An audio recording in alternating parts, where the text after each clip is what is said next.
Good morning and welcome. Welcome indeed to a Thursday morning edition, special edition of the Mark Moses Show. I thought we'd go early because I know today's a big day in the world of sports.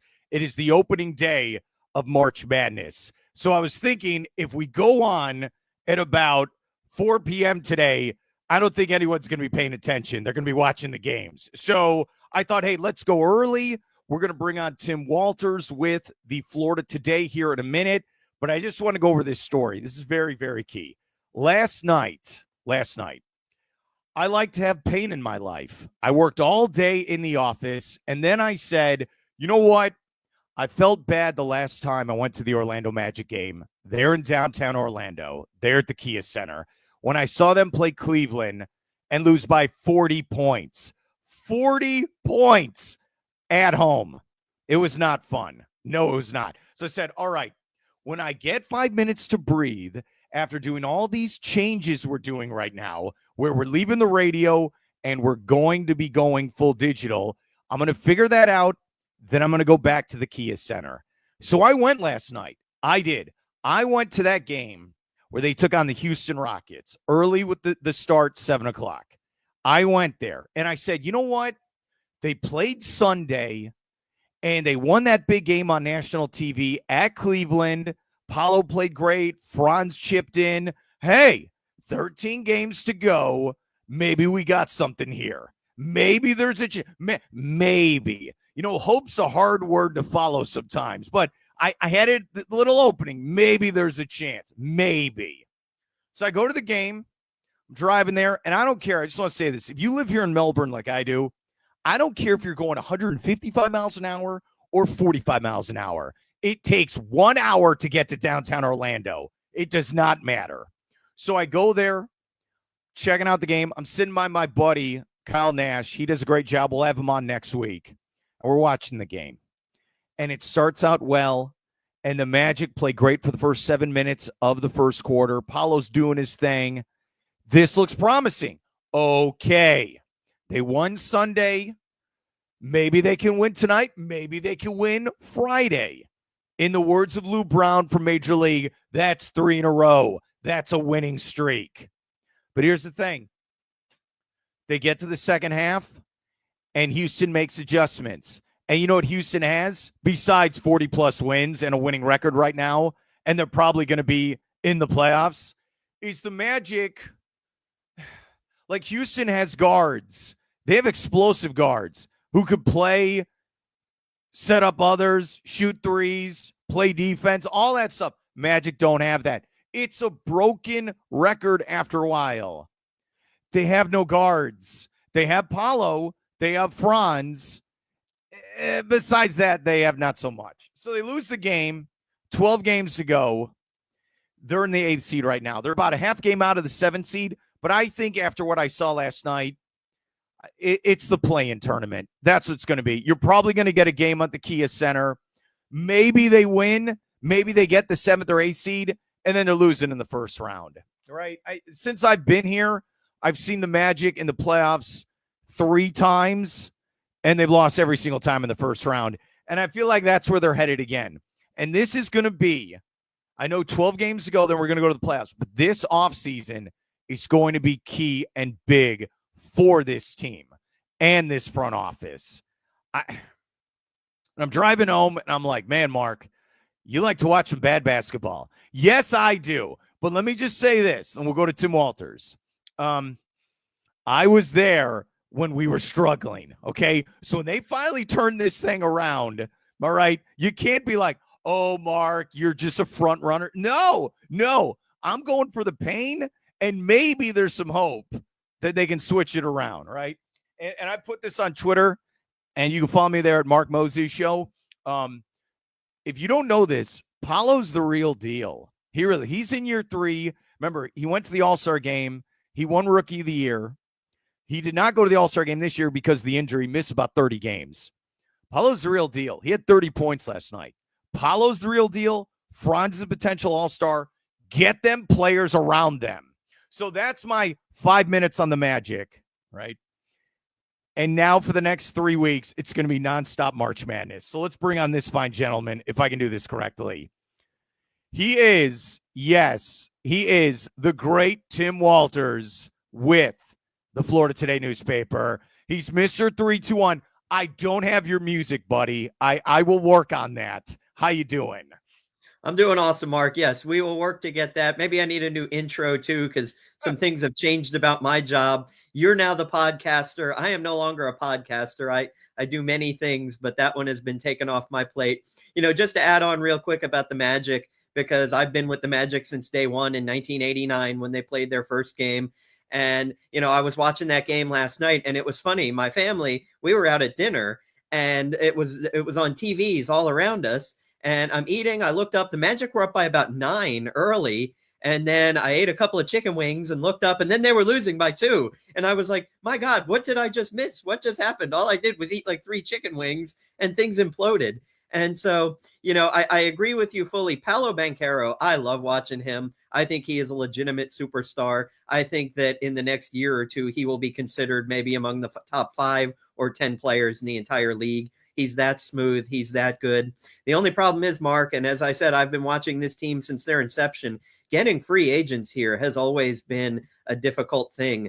Now Shaq, obviously, he wanted to get out of town as soon as he could to go to a bigger market in LA. They did bring Grant Hill and Tracy McGrady in, and Grant Hill was injured his entire time here, basically, and Tracy had to do it alone. And then since Dwight Howard, everything has been about drafting the right players and getting in those big free agents, because Orlando, as large as we know it is, Mark, it's still considered a small market team. It doesn't have the glitz and glam of Miami or New York or Boston or LA. I would love to see a big superstar want to come here and play with Paolo and Franz. I'm not sure if the Magic can get that done. Were the chicken wings, were those good at least? Oh, my goodness. They were really good. Dry rub. Can I say where I ate them?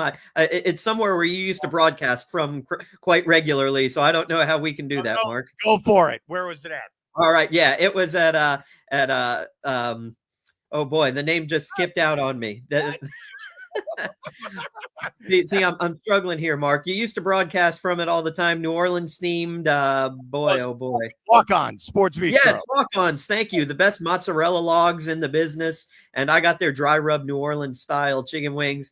Excellent. So I apologize, walk-ons. I just had a total. It fell out of my head, but there you go. They get a longer plug then, since we weren't sure live on the air what it was. You look at Dwight Howard, who I know they're going to be like doing a ceremony. I was very confused by this. I think they're doing they're going to retire him, put him in the Hall of Fame, but I don't think they're retiring the number yet. So that's what's great. You get 2 different ceremonies like Shaq did. My question is, Dwight got drafted in 2004, but then they didn't go to the finals till 2009. It was a process, Tim Walters, correct, to build a championship team around him. Yeah, certainly. I mean, you had to have some of those bit players, but they weren't big names. They were just guys that caught lightning in a bottle at the right time. Remember how good Hito Turkoglu was clicking on all cylinders at that time. So it's like you had Dwight on the inside, you had Hito on the outside. Now, this was before basketball had made its full transition to the world of Steph Curry, where, you're launching 3-pointers and, back then the big man still mattered. It's amazing how the game has just changed in the last decade or decade and a half, because, when we were growing up, even watching Michael Jordan in the 80s and 90s, it was like you had your superstar guard, but it was always you're going down in the middle. The Knicks with Ewing, the Houston with Olajuwon. You can name Shaq, all the great centers of that time. But then all of a sudden, Steph Curry comes along and shows that you can shoot lights out from basically half court, and people are like, 3 points is more than 2. Why are we throwing it to the giant guy in the middle who can't shoot free throws when we can now do this? Because remember how bad Dwight was at shooting free throws. And so, there's a player on Wofford. I don't recall his name because my brain just doesn't work as well as it used to. But they flew Rick Barry in to teach the player how to shoot granny style, because he was only shooting 30% regular free throws. Well, Granny style, he was only 35%. So his overall percentage is right around 33. He did get slightly better. But see, these big guys who can't shoot free throws, their hand doesn't just fit around a basketball the right way. It just doesn't. So, but yeah, so the Magic, that they played that style where you had guys who could bomb from the outside. You had the big man on the inside. It was just the right mix. And then ultimately, unfortunately, they lost. They're still seeking their first championship. But, Paolo is not the big man in the middle. He is that superstar who has length, who can shoot, who can go inside. And Franz Wagner, he's just, he could steal Tim Duncan's big fundamental nickname because he really is a fundamental player. So, yes, I would love to see them get a few other guys around them and, watch this team go on a real run. We're here at Tim Walters, Florida today. On my radio show, he'd come on every Thursday. So now we're upgrading. I have to shower and put up on makeup. I got to do all this stuff. I'm doing it just for you, Tim. I hope you know that. You personally. Oh, I appreciate that. You smell great, even though we're nowhere near each other.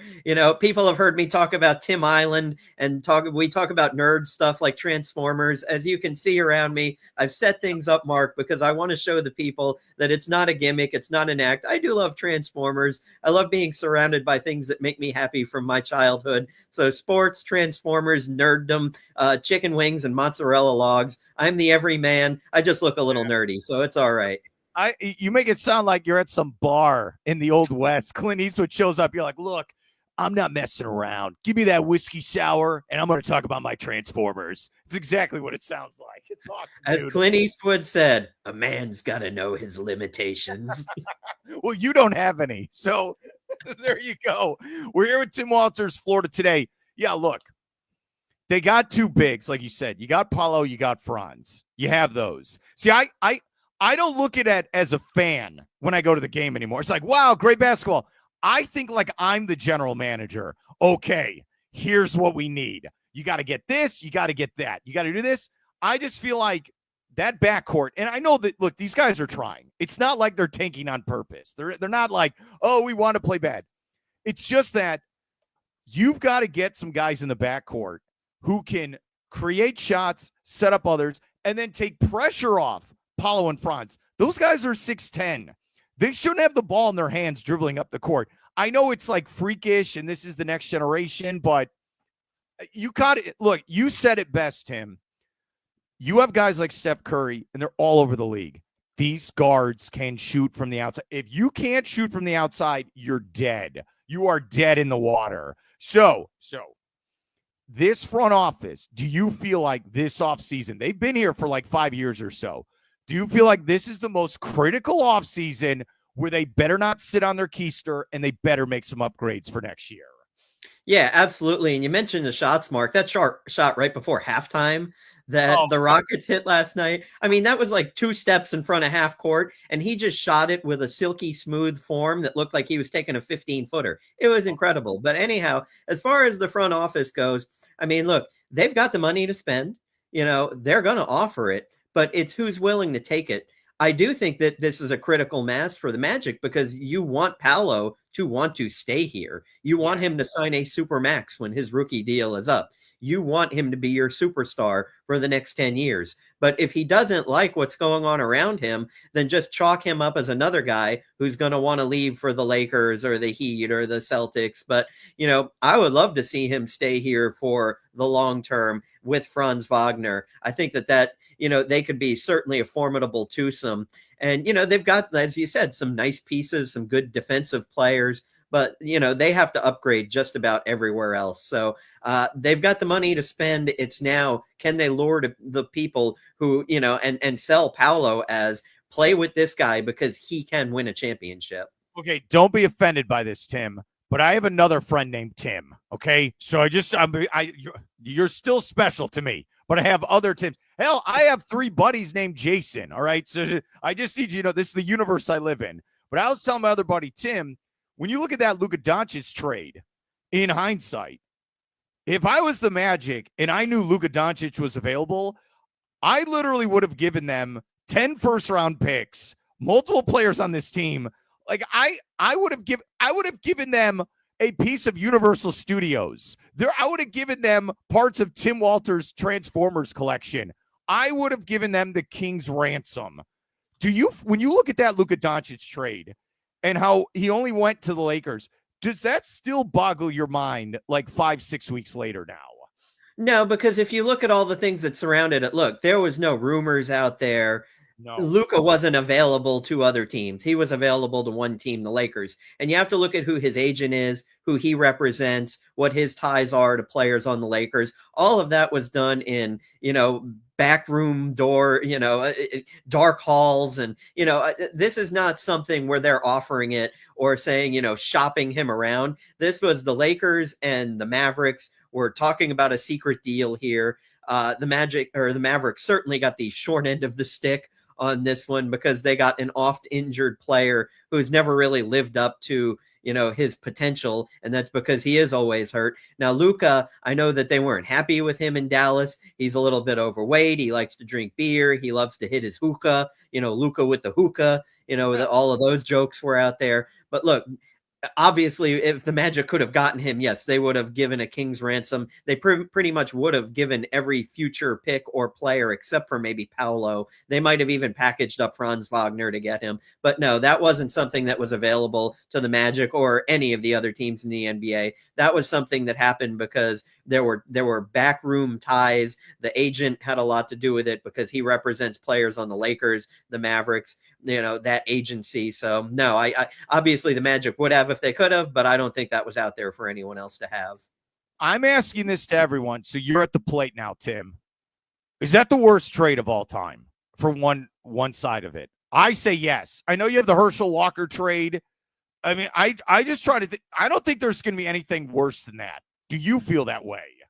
No, I think it certainly rockets up the board and will ultimately, unless somehow Luka gets injured and then it turns into a bust in LA. But as of right now and seeing what the Lakers have done since the trade, yes, this is looking like a terrible deal. I can't believe a team that once had Mark. Now, if Mark Cuban was still involved, obviously, then that a trade like that would have never happened. But he obviously has no say in the team anymore. I don't know what was going on there, but yes, right now this would certainly be, up there with the Red Sox giving away Babe Ruth. This is that big of a deal.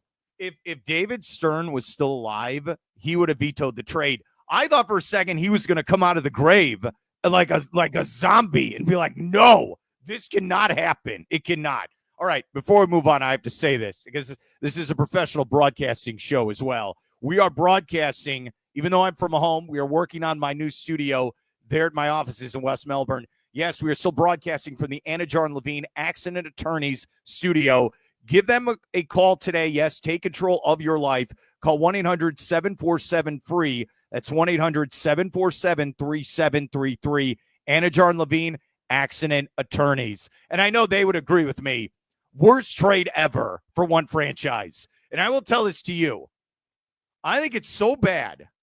I think the Dallas ownership has to move the team. Like, you have to leave. You can't come back. You have to move to Las Vegas or Nashville, and then the NBA has to be like, okay, they're leaving, but we're going to award you an expansion team. You won't be the Mavericks anymore. You'll be the Dallas, I don't know, Chulos or whatever. That's literally what your name will be, right? And then my dad goes, Mark, no one's going to want that team. No one's want that ownership because no free agency. No one will go there moving forward. What are your thoughts, buddy?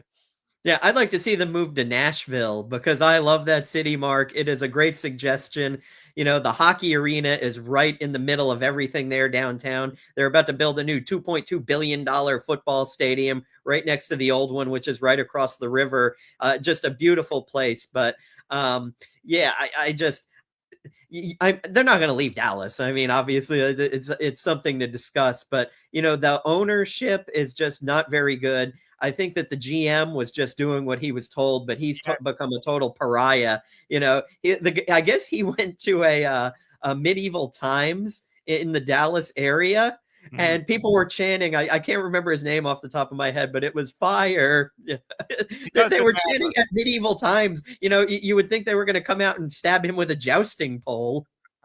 I feel bad for the guy. I'm with you. I think ownership. All right. So if you look at the Magic then, and then we'll move on to March Madness here at Tim Walters. Okay. You're going to get phone calls. Who is untouchable? Me, Paulo, and Franz. That's it. I'm sorry. I'm not trading unless you give me something insane where I get. I'm trying to think here off the top of if you give me Jason Tatum or Luka, I think this is it. I'm not trading Paulo or Franz. How about you when you look at this roster? Yeah, I mean, if they're looking for a deal with picks for Franz Wagner, let's say, then yes, you need a legitimate superstar who is as big or better than Paolo. And there's maybe only 10 or 15 guys in the league that might fit that mold. So I agree with you that I don't see anything like that happening. Now, if something crazy came up where they maybe Jokic wanted to play in Orlando with Paolo, you throw the world at that type of thing. But I just don't foresee anything like that. So yes, I think you have to keep them together. I mean, they're both so young; they're a dynamic duo together. And you like you said, you need a really top-notch guard. I know Kentavious Caldwell-Pope has been serviceable, but I mean, I think that's the area where if they were going to center in on something, let's try and fill that position. I like the word serviceable. He makes $20 million a year. Why can't we get that? 20 million. Hey, I'll score 10. Whatever. That's why the NBA is fantastic. It really is for the players. It is. So Magic have 12 games to go. They're currently in the 8th seed. We'll circle back to that. All right, let's go to March Madness with Tim Walters, the man who, by the way, sports editor, columnist, sports editor there in Jacksonville. Also, am I missing any of your job titles? Yeah, I think you got it all in there. So locally here, I live in Melbourne. I live in Vieira, actually. I'm the sports editor of Florida Today and at floridatoday.com. I've been doing that in this particular position essentially since 2014 as the sports editor. So I have stewarded sports here, but I've also worked for Florida Today since 2002. I grew up reading it, as many people here know. I am a Merritt Island High School graduate. I've been away from the county for only my time in college and my first 2 jobs. I love it here on the Space Coast. I knew what I wanted to do from an early age. I was actually, but when I got interested in this market was because I watched Shuttle Challenger explode as a 3rd grader in 1986. And then when they returned to flight in the fall of 88, I was just starting my 6th grade year. And the local NBC Orlando news affiliate came to our school. I was at Divine Mercy Catholic School, which is now a shuttered school, sadly. But I remember them interviewing me on the news that night, and I led off. They led off with my soundbite. I was a saucy 6th grader that said, just because one went wrong doesn't mean we have to quit. And I still think that it was a great thing for me as an 11-year-old to say.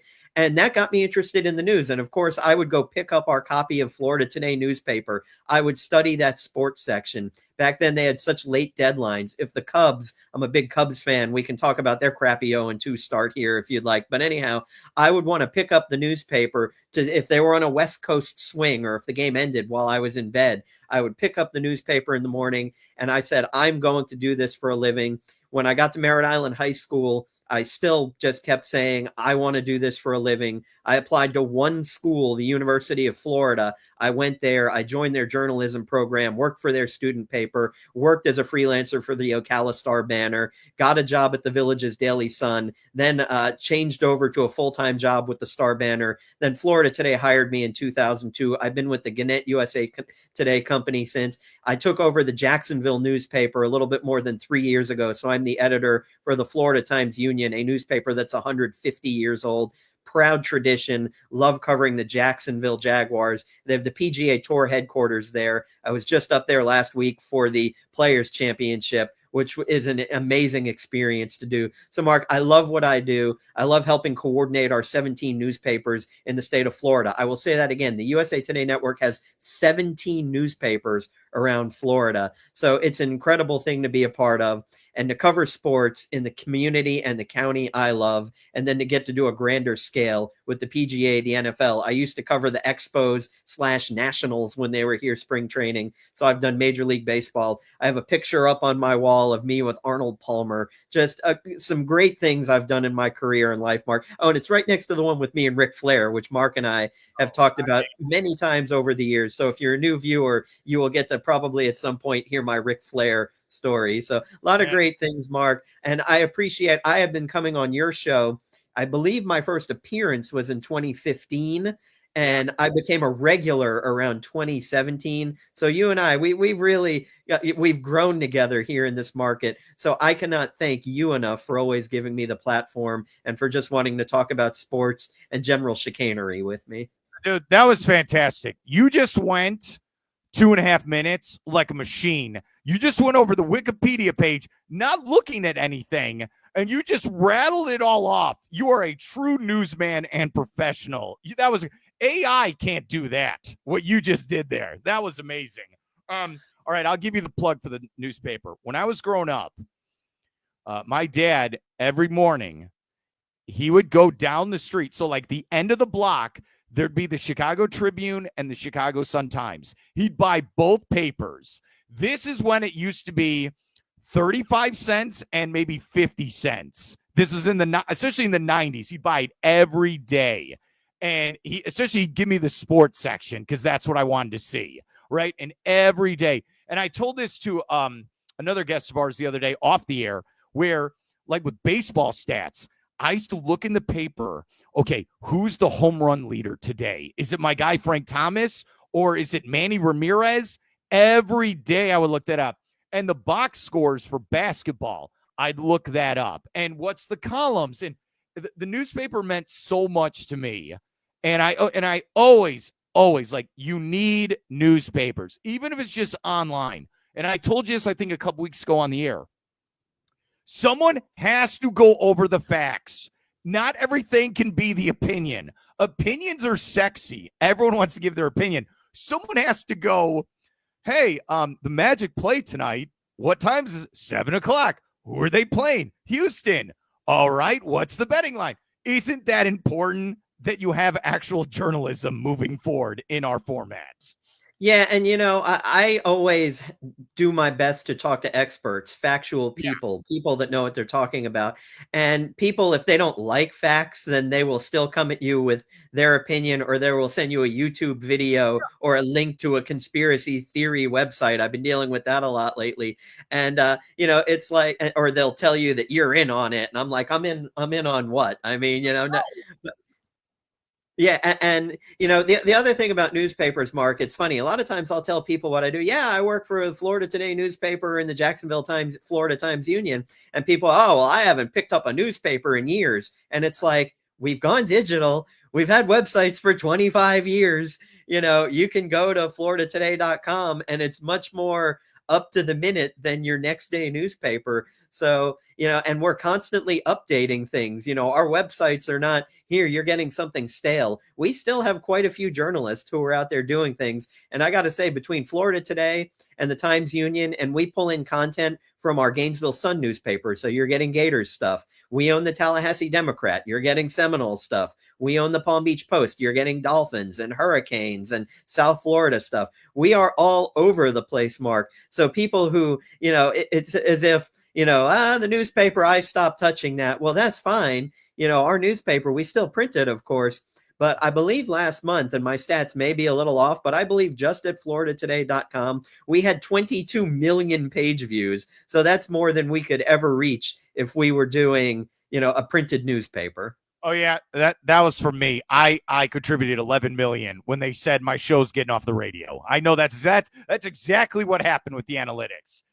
Mark, I got a nice response from that article, by the way. So last week I wrote about Mark Moses's radio program going away and his transition to digital, and the amount of emailers or people on Facebook who are making comments, Mark, who just absolutely love you and who are sad to hear that and who are looking forward to finding you in your new places. So, I'm going to be responding to all of those email people. I'm going to be sending them links and I'm going to be telling them, look, continue to listen to Mark. His show is awesome. I'm on only 1 day a week, but the other 4 are still worth it. But I think you do such a good job. We don't have a voice like yours in the Brevard County area, so except for your voice in this capacity. So I appreciate everything you've done for so long, Mark. All right. Thank you for the flowers. I appreciate it. All right. I know. No, you do a great job. Everyone here in Brevard County and Central Florida overall does a great job covering stuff. I'll give you the example where it's like, okay, here's actual facts. Here's actual fake news. So you'll be on Facebook and you're scrolling, and all of a sudden they'll give you these like suggestions for news articles. And you know exactly what I'm saying. And it'll be like, oh, breaking news. Jim McElwain at University of Florida is leaving to become the new coach of the Raiders. No, this is not. It's like clownsports.net. It's like, okay, just no. All right, stop it. It's not real. Or like, oh man, did you see Matthew McConaughey? It appears he's running for Congress. And you're like, stop it. Do you see these headlines? They're ridiculous. Oh my God, all the time. And there's one site that's almost, I wouldn't say it's become legitimate. It's either Balzac Sports or Butt Crack Sports, something like that puts up fake headlines, but it tricks people all the time. So they share them around on X, Twitter, or Facebook, and you're like, you guys got, Yeah, and then there'll be one, and then I promise, I know I keep stalling as we'll get to March Madness. We got to talk Gators. One more. People will post. They'll post like, well, egg prices are 99 cents and the stock market is. I'm like, no. Just get on your phone. Just get on your phone, man. Just like, please, just search what it really is. Like, oh no, everything's going great. Oh, it is, huh? Okay, all right. But hey, it's an open platform. Everyone's voice matters. I can't stress that enough, right? You just got to be like, just take a second, breathe before you read some of these articles. That's what I'm trying to say. Now, by the way, all those people, those dudes that are writing you nice emails about me, forward those to all the dating sites I'm on, to all these single ladies, okay? That's what you need to do, right? The smart guy, yeah. 5-star review on Yelp. Oh, okay, very nice.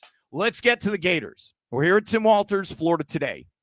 I'm not going to lie to you. I know it's like 9:32 in the morning. I have not filled out a bracket yet. I kind of don't care. You can call me a Gator homer. I just want to see what the Gators do. These other games are kind of like whatever. Gators play Friday night. Norfolk State. It's around 7 o'clock or so with the tip on TNT. They're a 1 seed. You're an alumni of Florida. You cover the Gators. What are your thoughts on this team being a 1 seed going into the tournament? Yeah, I mean, just the overall talent. This really is the best team that they've had since they won the national title back-to-back in, whatever it was, 2007 and 8 or I believe that's right. 6 and 7. Yeah, so this is clearly the best team that they've had since then. I still fill out a bracket, Mark. I miss doing office brackets because obviously I work from home most of the time now. I still fill one out. That way I can at least intelligibly talk about it with people I know and with you, of course, is one of the motivations that I do it. And look, not to be a Florida homer, I will tell you that I came down with Florida as the national champion. I believe if Cooper Flagg stays healthy, you're going to get an awesome Florida Duke championship. I think that would draw just massive ratings at this point. But look, Florida, they went through the SEC tournament. They took down 3 ranked teams by a combined 45 points. I want you to think about that, Mark. I mean, they were just steamrolling these teams in the SEC tournament. So, I mean, they just look so strong. I can't say enough about how good they are. Walter Clayton Jr. is fantastic. They've got so many good pieces. Alex Condon. So, I mean, that's how I see it, Mark. I believe it's going to be Florida Duke in the championship. No hesitation. No, like Florida. They lost 3 games this year. Or no, I think it's 4. So, which is less than a hand. I mean, you think 3, 4, they were great. And you're right. Double digits, all the wins. How do you beat them? If you're, this is like the old Streets and Smith magazine, the preview magazine, where it'd be like the other coaches are saying about them. How do you beat the Gators? Is it they just kill themselves? What is it exactly, Tim?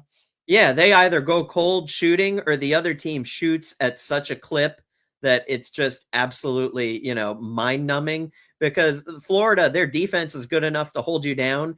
If you look at their losses, they lost in very high scoring affairs. So I think that the way to beat Florida is you're going to have to outshoot them. And that's just really hard to do because they are so good. They are so accurate.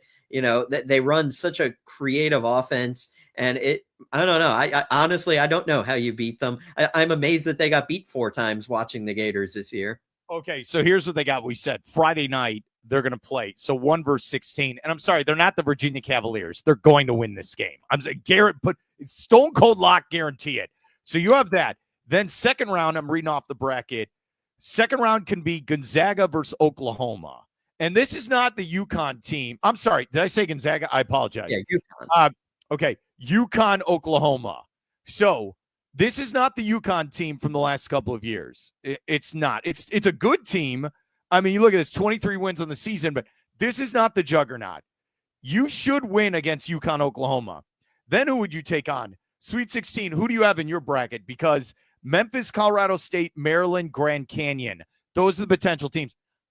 I think they're a lock at least for the Elite Eight. I know you have them winning the whole thing. I like this. I think they have an easy road to get deep in the tournament. Do you feel that way, Tim? I do, yeah. If you look at their Elite Eight matchup, I think that they're going to end up playing St. John's. And of course, they're coached by Rick Pitino. He coached Walter Clayton Jr. at Iona. A lot of people don't realize that when before Pitino caught on with St. John's and before Clayton had transferred into Florida. So Pitino is very familiar with him. So he might know how to defend him better or to play his guys. Plus, look, Pitino, I know he's had an interesting career, but he's got national titles with Kentucky and Louisville. Yeah. So, I mean, you could also be facing a team with Bill Self, who won at Kansas. John Calipari is a coach in there that the Gators could face as well in the West region. But I mean, ultimately, I do think that they get down into that Final Four spot and then, make their run to the championship. My buddy Garrett Gordon, who comes on the show, he's a longtime broadcaster and he loves college basketball. He's a big Missouri guy. And don't worry, he texts me all the time. Hey, don't forget, Tigers beat the Gators during the season. I'm like, yeah, that's great. Okay. His message to me the other day was, what's the expectation for those fans in Florida? And I just wrote back, Final Four. Do you feel you're going national title? Do you feel like overall Gator Nation, there's an expectations to at least make the Final Four this year? Oh, absolutely. When you roll through the SEC title game and play as well as the Florida has played, I think that anything short of a Final Four or even, I mean, look, if you lose in the championship game, you lose. But I think that, inside the Final Four or bust for the Gators. Yeah. What's the game plan for today? More chicken wings and basketball? What are you doing? No, I mean, I got to work all day here after I get done talking with you here, Mark. I've still got to output, like I said, we still put out the print newspaper. The deadlines are a little earlier, but I still got to get out Florida Today and the Times-Union in Jacksonville. I set things up digitally. We've got the draft coming up. So we are doing a bunch of things Jaguars related with the Times-Union leading up to the draft. We just got done with free agency. We're still dissecting that. We're still, kind of in this wave with the Players Championship. What an awesome Monday finish that was with Rory McIlroy and JJ Spawn. It's a shame Spawn couldn't pull off the big upset. But, hey, anytime you can get a Monday morning 3-hole sudden death finish on a Monday and draw in, I think it was 1 million or 2.5 million viewers. I mean, people were really interested in this. And then, coming up here in Brevard County, obviously high schools have now transitioned to baseball, softball. Mark, we have our first ever flag football teams playing here. West Shore and Melbourne played the first ever varsity girls flag football game here a couple of weeks ago. We've got track and field. You've got tennis. There's so much going on, but then also we're going to be looking back at basketball and soccer and wrestling because we've got all area teams that are going to be coming out here in a few weeks. So, obviously high school sports dominate the scene here in Brevard County. And then for the statewide coverage, we bring you the thunder from everywhere else on the Jaguars, the Dolphins, the Gators, the Seminoles, you name it. So it's all happening here, Mark. FloridaToday.com and Jacksonville.com. Okay, before I let you go, I know you posted an article this morning. We were talking news, fake news. What is this article you posted this morning? Oh my goodness, Mark. So I waded into some waters a couple of weeks ago, and now I'm wondering if I shouldn't have dipped my toes in it. But there's this conspiracy theory that's been around for many, many years that when a plane flies overhead and you see a white stream behind it, that is not a contrail, it is a chemtrail. So I decided to look into what exactly chemtrails were, only because the Florida legislature is now potentially looking at a bill where they are going to be spending their time and resources looking at the chemtrail conspiracy. So, I just feel as though here in Florida, we have, home insurance crises as people are fleeing, as these companies are fleeing the states and not insuring people because of the potential of hurricanes. We've got the Indian River Lagoon has been sick for decades, and we could put money into fixing that. Lake Okeechobee keeps discharging things. So anyhow, there is a huge amount of things that I believe Florida's legislature should take up, and chemtrails is not one of them. So what are chemtrails, you might ask? Well, my 20 questions were 20 questions that I would need answered before I think the Florida legislature should take this up. And so I laid out my 20 questions, and people came out to tell me that I was ignorant, I was an idiot, everything's right before my eyes. They would send me their YouTube conspiracy videos, they would send me theoretical things. And so this was in the top 3 of feedback I've ever gotten on any article I have ever written about anything, Mark. I'm telling you, I got so many emails, so many Facebook comments that I decided this time,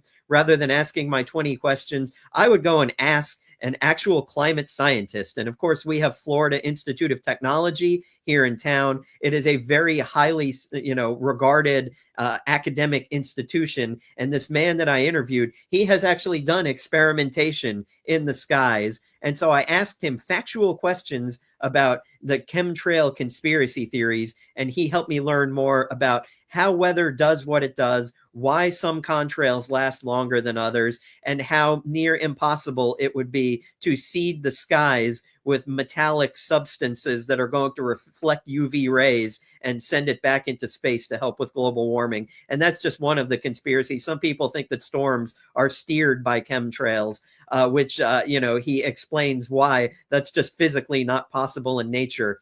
Is there climate engineering going on? The answer to that is yes, but certainly not on a large scale worldwide conspiracy by some amorphous government body that is trying to do this in the sky, putting us all at risk below. So that's kind of a long way of saying, check out that story at floridatoday.com. That is awesome, dude. That is. And Chemtrail would make a great punk rock band at Welcome to Rockville. I think it would be. Would we have like a female bass player? What would we do with Chemtrail? What would it be? Yeah, you would have to. And one of their songs would be the barium that rains down upon us. You're such a writer. All right, we'll end with this with Mr. Tim Walters. He's a very busy man. Okay. I know I always come up with crazy ideas we need to do, but I have extra tickets for Universal Studios. You and me have never gone together to this, okay? I know you have a family, a wife and kid, responsibility. I think what we need to do is I want to go on the Transformers ride with you. Now, I have gone on it, I think, 3 straight times in a row when there was no line. Single rider till I die, as I call it. So I just kept going on. By the 3rd time, I couldn't do it anymore.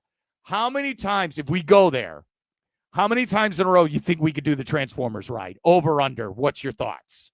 I'd do it at least 5 times, maybe. All right. Mark, I was there when Universal opened that ride. I was there the day in 2013 it opened. I got to meet Peter Cullen, the voice of Optimus Prime. I got to meet Frank Welker, the voice of Megatron. I stood about 10 feet from Steven Spielberg, who didn't talk to the media that day, but was there for the opening of the ride. And I probably rode it 3 or 4 times in a row that day, and I couldn't get enough of it. So if you and I were to go, Mark, we would be like 2 40-something-year-old people transported back to being 12-year-olds. Okay, let's contact Universal and go, we need to do this. We need to see if we can go 5 times in a row without getting sick, or just like, because it'll just feel like pots and pans are hitting our head nonstop. I love it. I do. And my favorite moment around that ride, I went with my sister, Dr. Moses, and her son. And they do that meet and greet outside the ride. They come out.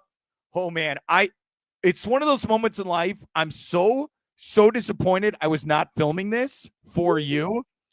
Megatron comes out and starts making fun of everyone. My sister was not intimidated by this 10-foot Decepticon. My sister started booing Megatron. Boo! And Megatron got so angry, ran up to my sister and started yelling at her and pointing.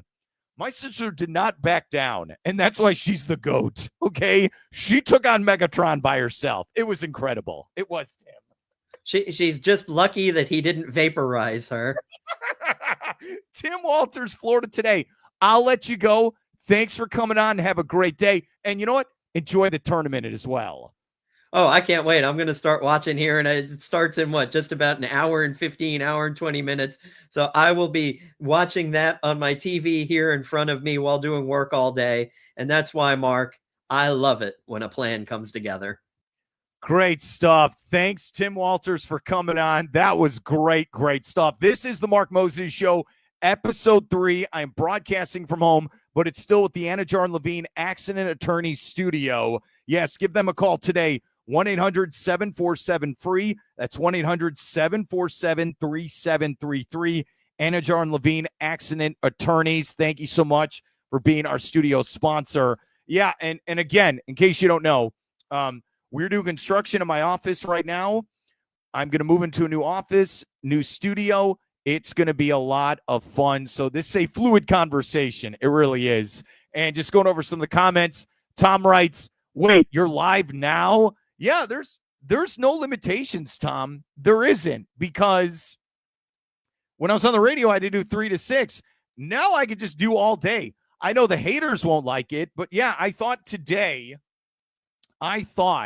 hey, why not? What do you got to lose? Because by 11 a.m., noon today, everyone's just going to be watching the tournament all day. So I thought we'd go today early. Bill writes, congrats on the new format. Bill, thank you so much for that. I know it's with Press Box Overtime. I'll get Bill on here in a couple weeks. My buddy TJ, Mark, you're the coolest. No, Tim, you're the coolest. All right. No, TJ, you're awesome. Enjoy going to the Orlando City game coming up this weekend. That's going to be fun. So here's what we got. If we bring this up real quick, and then I'm gonna get out of here. Okay. If we go to, here's the games coming up today. Here's what we got. All right. I like that it closed. The minute I bring it up, it closes on me. All right, let's go to, so I'm going to do this on my phone real quick, then we'll wrap up. All right, here's the games coming up today. 12:15 with the tip. Creighton and Louisville. High Point and Purdue. Montana, Wisconsin. Southern Illinois University, Edwardsville. My good friend Chesley is an alumni of there. Good luck to the team. They're going to be taking on Houston, the 1 seed. Alabama State and Auburn. McNeese and Clemson. VCU, go Rams. I know my buddy Jonathan, Carrie, Ashley, they're all going to be watching that game. VCU and BYU. Georgia, Gonzaga. Wofford and Tennessee. Arkansas, Kansas. Yale, Texas A&M. Drake, Missouri. Utah State, UCLA. Omaha. That's right. Good luck to Omaha. I used to live there. They're taking on St. John's. UC San Diego, Michigan. UNC Wilmington versus Texas Tech. That's how many games we have coming up today. Gators play tomorrow night. So today, tomorrow, Saturday, Sunday, nonstop college basketball. I was at the Magic game last night. They lost again. They're the 8th seed in the Eastern Conference. They'll probably be in the play-in tournament. And then they have 12 games to go left in the regular season. So thanks so much for watching, listening to this. This is episode 3 of the Mark Moses Show. I will post this to Podbean, YouTube, and more in case you missed it. Follow and subscribe on YouTube, Facebook, and more. Enjoy the tournament today, and I'll see you tomorrow right here on the Mark Moses Show.